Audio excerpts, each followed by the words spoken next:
meus amigos e meus irmãos, tudo bem com vocês? É muito bom ter vocês aqui para juntos estudarmos a Palavra de Deus. No livro de Gênesis, capítulo 1, temos a criação do mundo em 6 dias. E viu Deus que era muito bom. Gênesis 1, verso 25. Mas, no capítulo 1 e o verso 27, Deus criou o ser humano e os abençoou. O relacionamento entre Deus e o ser humano era perfeito. E Adão e Eva desfrutavam de uma paz e felicidade sem igual. Até a entrada do pecado, que mudou tudo. Gênesis 3, verso 15 até o 19. Mas, antes de continuar, vamos orar? Bendito és tu, Senhor nosso Deus, Rei do Universo. Venha ser presente e abençoe o estudo de hoje. Envie seu Espírito Santo. É o que pedimos, em nome de Jesus. Amém. Por causa da rebelião e da desobediência do primeiro casal, que tinham uma convivência próxima e amigável com Deus, tudo isso mudou drasticamente. Por terem violado a confiança e o mandamento de Deus, eles se colocaram do lado oposto a Ele e tornaram-se, de fato, seus inimigos. O pensamento do pecado os enchia de terror e a paz e o amor que tinham se foram. E em seu lugar, eles sentiram uma sensação de pecado, um medo do futuro, uma nudez de alma. Vamos ler Romanos 5, verso 12?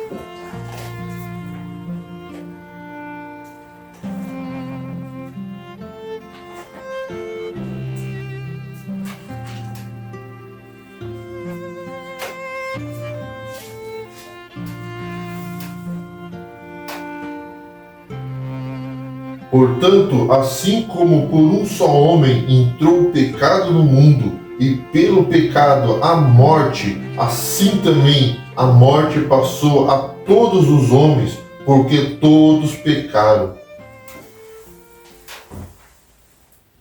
Este pecado separou todos nós de Deus e escondeu sua face de nós. Isaías 59, verso 2. Isso impede que as misericórdias de Deus desçam sobre nós.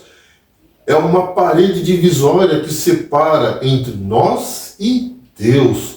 Essas consequências da desobediência de Adão e Eva a Deus podem ter deixado você desanimado, com medo do futuro. Vamos ler João 3, verso 16?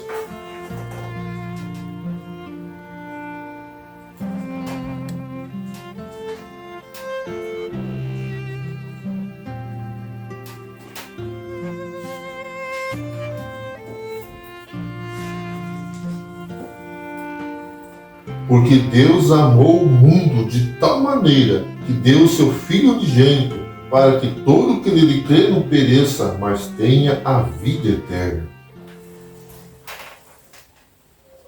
Sim, Jesus morreu na cruz pela penalidade do pecado que deveríamos pagar. Era nós que deveríamos ter morrido, e não Jesus.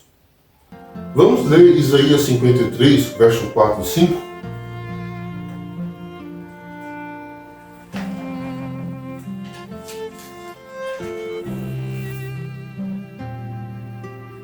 Certamente Ele tomou sobre si as nossas enfermidades e as nossas dores levou sobre si, e nós o reputávamos por aflito, ferido de Deus e oprimido.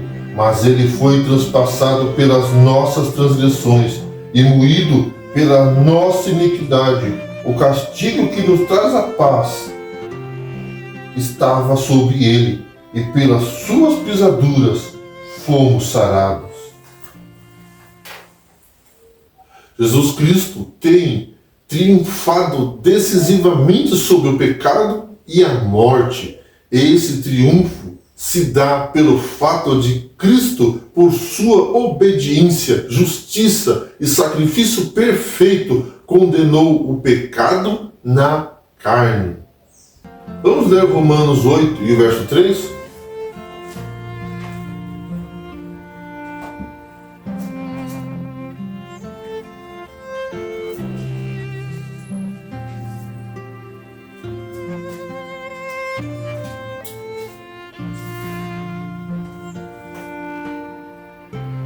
Porquanto o que fora impossível à lei, no que estava enferma pela carne, isso fez Deus enviando o seu próprio Filho em semelhança de carne pecaminosa, e no tocante ao pecado, e com efeito condenou Deus na carne o pecado. O pecado é descrito por Paulo como o aguilhão, o instigador da morte, 1 Coríntios 15, 56. A morte é consequência direta do pecado, Romanos 5, verso 12 e Romanos 6, 23. O pecado, disse Tiago, sendo consumado gera morte, Tiago 1, verso 15. Mas, ao ser destruído o pecado, é também destruída a morte, Romanos capítulo 6, verso 3, 6 e 9. A cruz testifica tanto da capacidade destruidora do pecado, quanto da profundidade do amor de Deus em favor dos pecadores. Por intermédio de sua morte, Cristo rompeu o domínio do pecado, extinguiu a escravidão espiritual, removeu a condenação e a maldição da lei e tornou disponível aos pecadores arrependidos a vida eterna. Pedro diz que os crentes foram redimidos do vosso fútil procedimento que vossos pais vos legaram. Vamos ler 1 Pedro 1, no verso 18?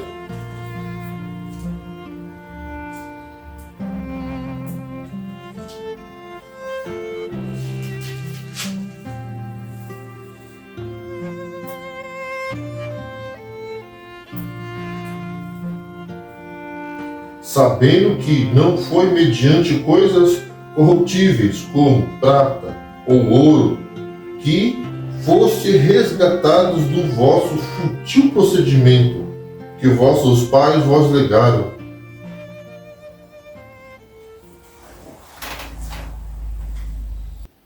Paulo escreveu que aqueles que foram libertados da escravidão do pecado e de seus frutos mortais, agora se encontraram no serviço de Deus com seus frutos para a santificação e, por fim, a vida eterna. Vamos ler Romanos 6, verso 22?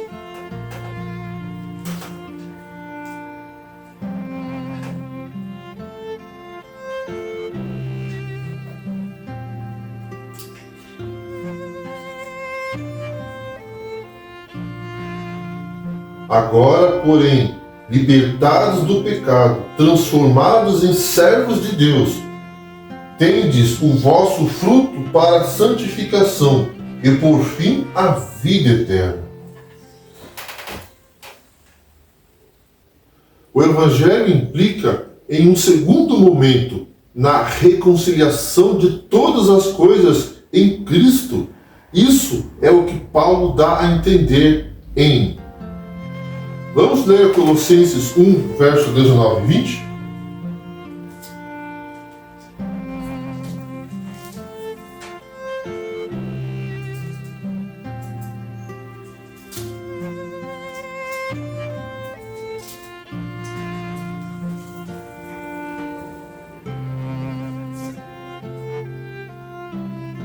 Porque aprouve a Deus que nele residisse toda a plenitude, e que, havendo feito a paz pelo sangue da sua cruz, por meio dele reconciliasse consigo mesmo todas as coisas, quer sobre a terra, quer nos céus.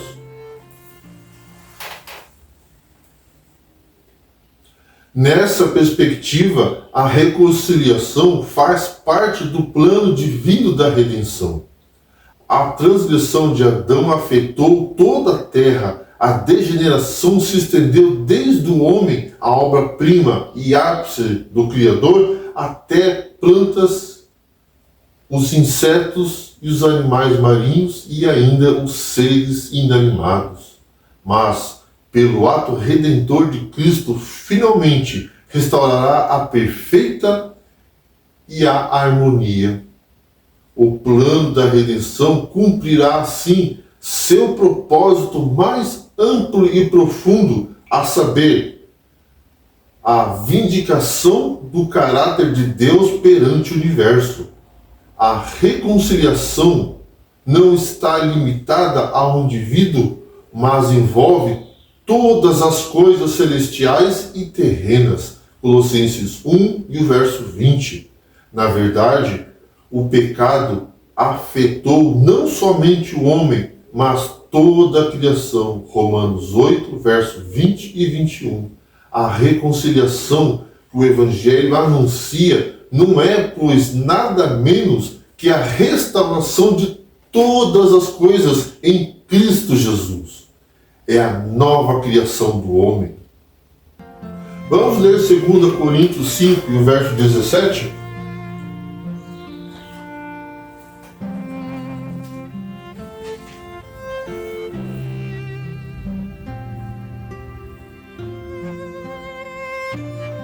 E assim, se alguém está em Cristo, é nova criatura. As coisas antigas já passaram, eis que se fizeram novas. Agora vamos ler também 1 Pedro 1, verso 4.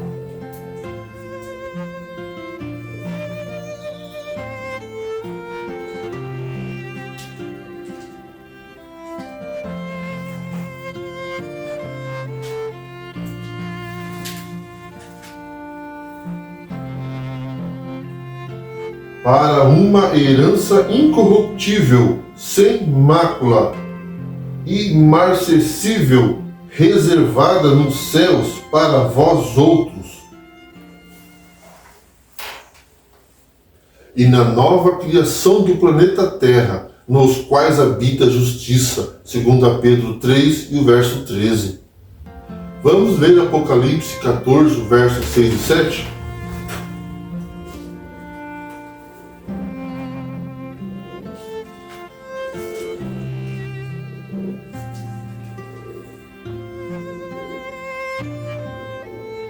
Vi outro anjo voando pelo meio do céu, tendo um evangelho eterno para pregar aos que se assentam sobre a terra, e a cada nação, tribo, língua, povo, dizendo em grande voz: temei a Deus e dai-lhe glória, pois é chegada a hora do seu juízo, e adorai aquele que fez o céu, a terra, o mar e as fontes das águas. Em Apocalipse 14, versos 6 e 7, existe um convite à adoração ao Deus Criador. Mas qual é a relação entre o Evangelho Eterno e a adoração nessa passagem? O Evangelho Eterno é o plano da redenção de Deus para o homem caído, restaurando por ele e nele a imagem e semelhança do Criador. Esse plano leva o ser humano a reconhecer, através de adoração e culto, as obras de Deus como Criador, Redentor e Juiz. Faz parte desse plano comunicar a natureza de Cristo, isso é, sua lei, que é padrão de julgamento e adoração de todo ser que deseja verdadeiramente amar e adorá-lo. A adoração é uma ação de reverência e reconhecimento das suas criaturas redimidas que lhe prestam culto ou serviço de louvor, bem como lhe amam, obedecem os seus mandamentos. Apocalipse 14, verso 12. Deus é reverenciado, reconhecido e cultuado por aquilo que ele fez, faz e fará, cria, redime e julga. Os versos 6 e 7 contêm esses três conceitos. O homem caído, ao ser criado, prestava ao Senhor culto e adoração perfeita, baseado no princípio da lei de Deus, que é o amor. Por esse motivo, o Senhor designou o sábado como dia de culto de adoração, sendo este o fundamento, o verdadeiro culto a Deus, o Senhor. Apocalipse 14, 6 e 7 convida a retornar à adoração e culto edênico através da obediência aos mandamentos da lei, dos quais o sábado passou a ser um dos mais perfeitos meios para conduzir a mente, o coração, para aquele que fez o céu, a terra, o mar e as fontes das águas. Apocalipse 14, versos 6 e 7. Certa ocasião, um pastor estava pregando num salão e ele notou um jovem estava sob a convicção do Espírito Santo. E o jovem ficou depois da pregação e foi falar com o pastor e disse: Pastor, quero seguir a Jesus. E o pastor disse: Jovem, aceita Jesus hoje. Hoje é o dia. E o jovem respondeu: Não, pastor, hoje não.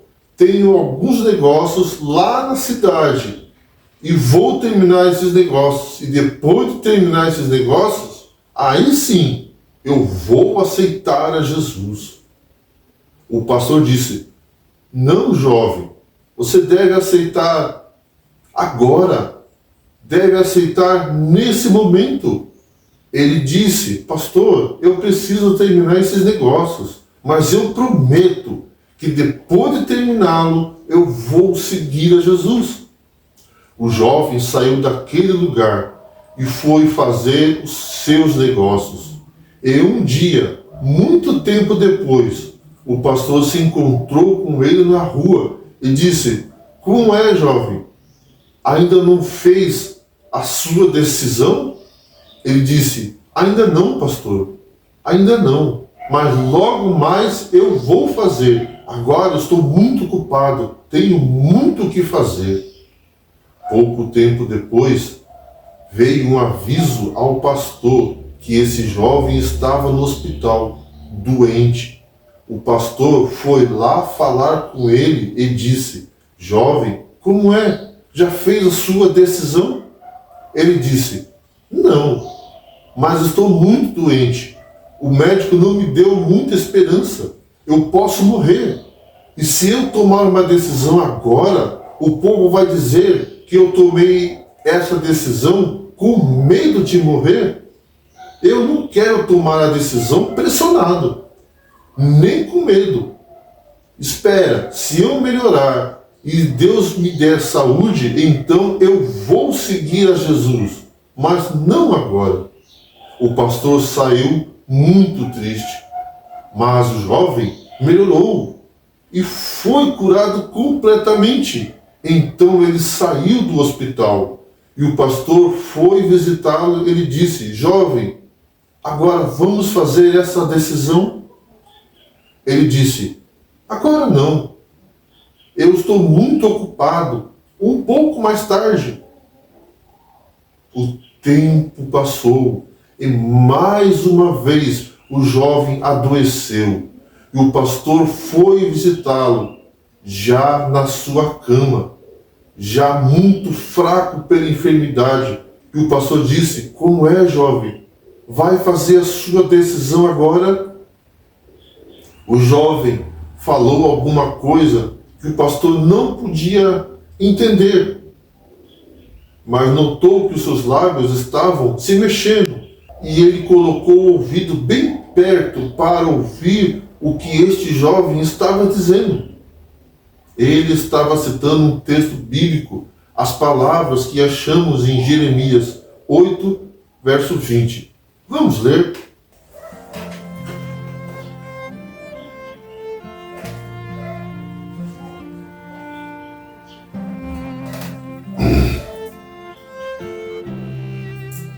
Passou a cega, findou o verão, e nós não estamos salvos.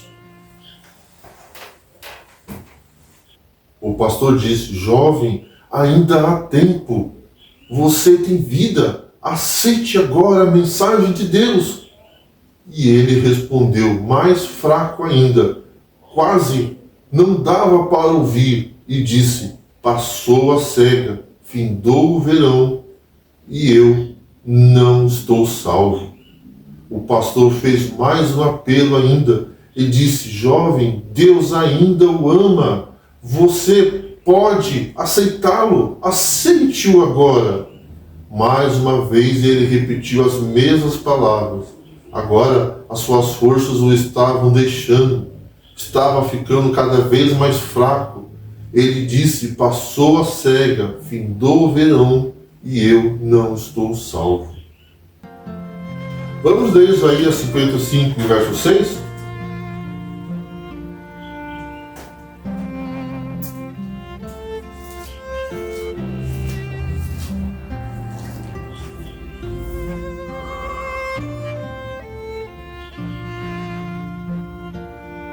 Buscai o Senhor enquanto se pode se achar, invocai-o enquanto está perto.